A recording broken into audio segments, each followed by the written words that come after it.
this manager recently went viral. He scored in the FA Cup first round against Grimsby, a team 2 leagues above. He is the highest ranked active player manager in English football. But how much controversy does it cause in the changing room picking yourself ahead of other players? We'll find out later. Plus, we'll be playing a game of Would You Rather with the first team squad to see who they think will be the ultimate player manager. Tony Pulis, I don't know who that is.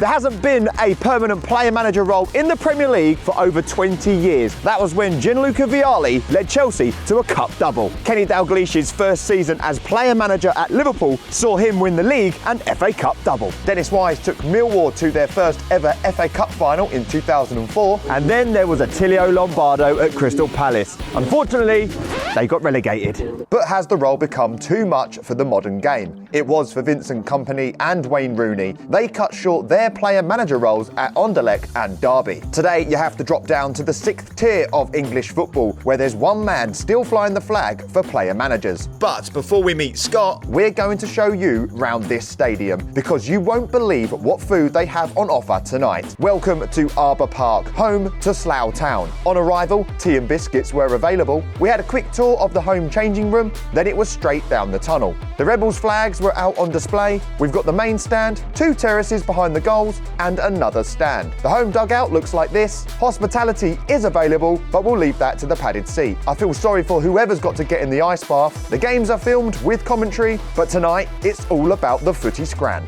Hey, we've got a Footy Scran first. Not had this at the Football First. Halloumi fries, chips, mushy peas, and you get a choice of a sauce. I've gone for the curry sauce, but there's a few options there that did take my fancy. I'm just gonna munch it. There's nothing better than cheese. Love it.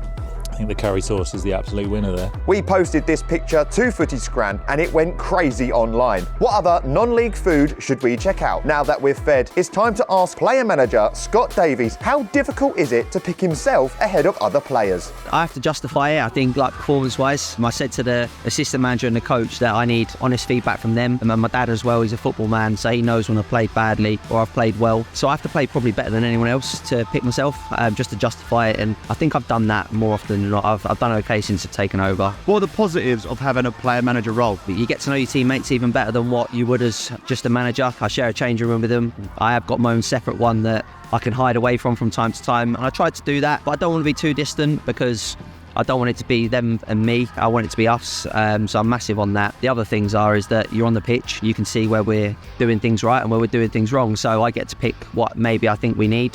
Sometimes I get that right and sometimes I get it wrong. Overall, it's been really good.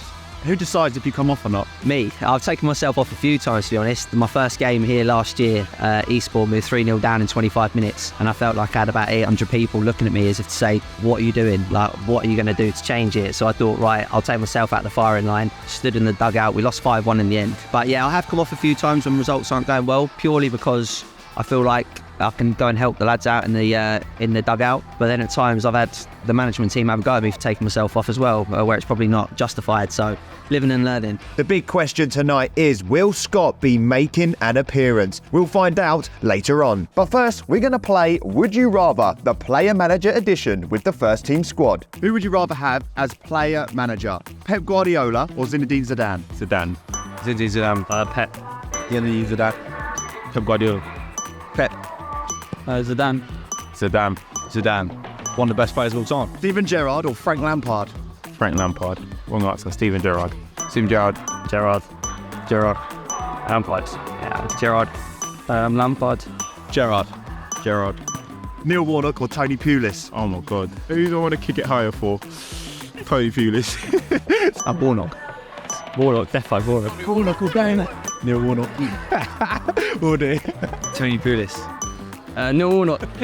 Oh, Jesus Christ. Pulis. Because he's got to play in a hat.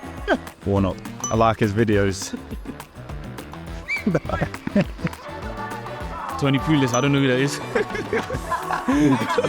So it's not just in the dugout that they are multitasking. In between the sticks, they have got a professional cricketer and a goalkeeper in the shape of Dan Lincoln. Dan, how do you juggle playing cricket and football? Reasonably easily.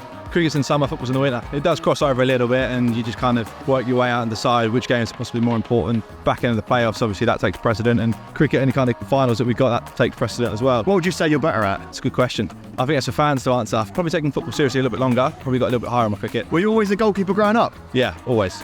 I played a little bit on pitch. Never really liked it, not enough responsibility, couldn't trust others, so I thought I'll go and goal. If the gaffer does pick himself tonight, does that mean his assistant, Tony, becomes the manager on the sideline? I suppose technically, in a technical aspect, yes, we don't really work in like that sort of hierarchy, to be honest. We've got Chris Winton in as well, who I bounce ideas off.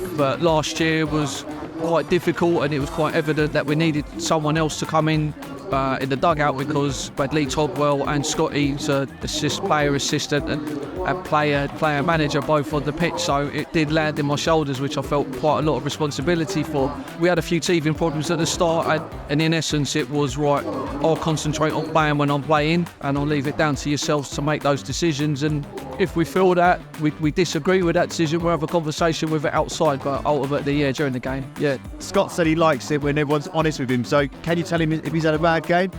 I've always said to Scotty that if I felt, or we felt as a management team, that he was one of the ones that was the weakling, so to speak, we'd say to him. So as much as we're there to tell him the truth, yes, we'll do that, but we're there as a support network to him as well. And I think that's why that gives him the opportunity to do the role that he's doing, and he's doing, in my opinion, a remarkable job. All the fans ask is whoever is picked to play, they serve with honour. It's literally plastered all over their club crest, alongside the town's coat of arms. Scott said his biggest critique was his dad, so we found him to see if that was true. As a player, I would identify every mistake that he made and not necessarily give him praise for the good things that he's done. As far as being a player manager, all of a sudden now the result is far more important than his performance, so the result is the key. How important is it that you tell him the truth, though? But he needs to know the truth. I mean, I think it's important that you give praise where praise is deserved. And I try and do that as much as I can, but also there'll be little bits of his game that I'll notice other people won't, and I'll always bring up to him just to keep him down, keep him on his feet on the ground. Kick-off was fast approaching, so it was time to get the verdict from Scott to see if he was playing this evening.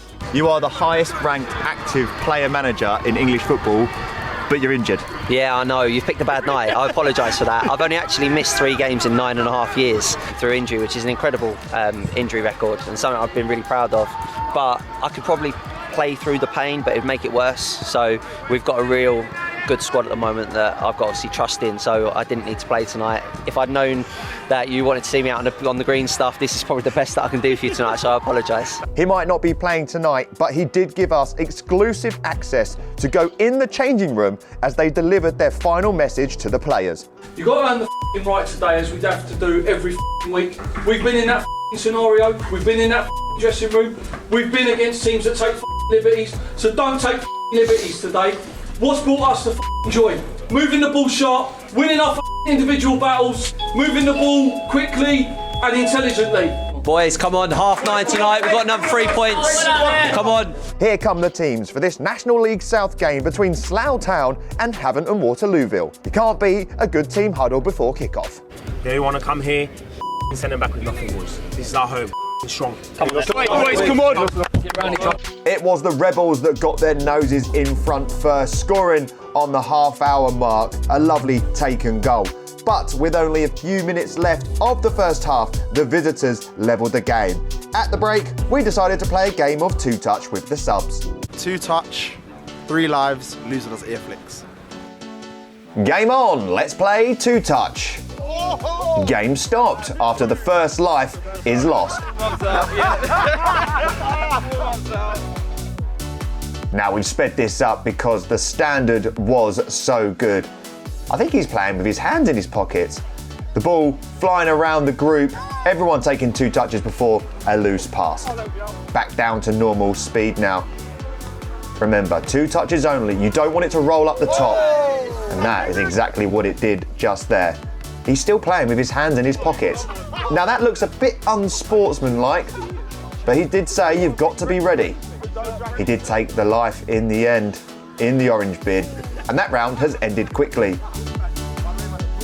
A little disguised volley there. That does take a nick off the player.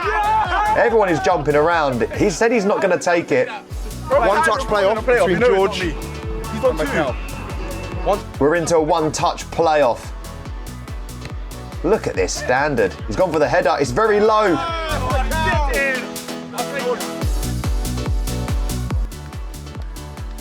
That looked like 3, but was it? We're playing on. And he's taken another life there.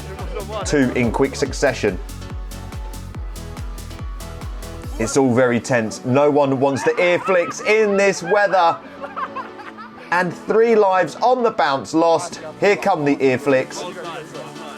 He's going to be gentle. And that one's wearing gloves. Well played, lads.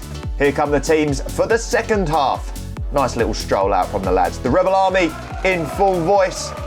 And they were shouting even louder because in the last knock-ins of the game, Slough take the lead and grab all 3 points. We'll finish up with a chant from the manager and some suspect dancing. Daniel, baby!